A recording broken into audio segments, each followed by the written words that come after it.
Ayan. Gusto nyo ba ng ginatang kalabasa na may hipon? At chicharon? Tara, luto tayo. So ayan, naka-uniform pa tayo. Kauwi lang natin, galing tayo ng work. Luto tayo nito ng ginatang kalabasa na may hipon.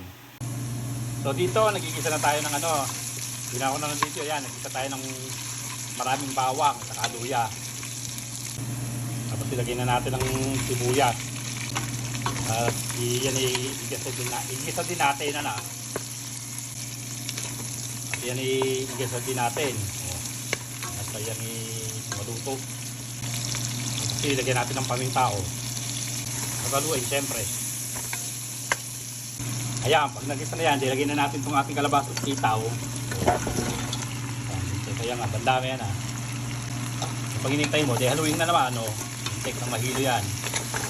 Yung tatanan. Timplahan na natin ng patis yan. Haluin na naman yan. Mas masarap ang lasa niyan kapag ang patis naluluto. May iba yung lasa niya. Mas sumasarap. Mawawala yung lansa. Yan. Pag tingin mo yung luto na yung patis, lagyan na natin itong ating coconut cream.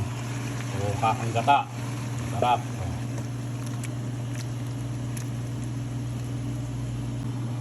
Tapos ilagyan natin ng chicken powder. Pampalinam naman Hindi haluin na naman. Hindi pa nahihilo Haluin lang na haluin ka na. Tapos takpang.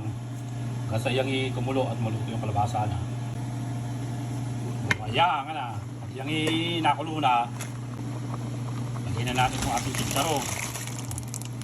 Diba? Special yan Pero pa gagawin, hindi haluin na naman Ayan.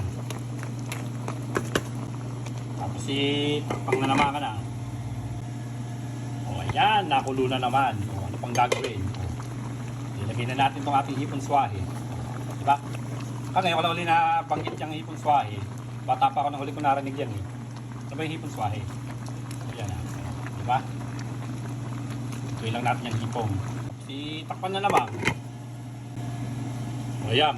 Pag medyo naluluto na yung hipong, haluin na natin yan para mas lumasa yung hipon sa ating ginataan. Ito na yung ating kalabasa tapos yung ilagay na natin itong ating bulaklak ng kalabasa, yung ating nagkaingat-ingatan Ayan. Ipapaibabaw lang natin yan. Kabag sarap nito diba? Takpan uli. Patayin na natin yung apoy para hindi ma-overcook. At tumitigas ang hipon pag overcook, malalata gulay. So ayan. Bukas na talaga to. Paglanta na yung gulay, haluin na natin yan. Ayan Ay, sarap. Diba? Sarap ito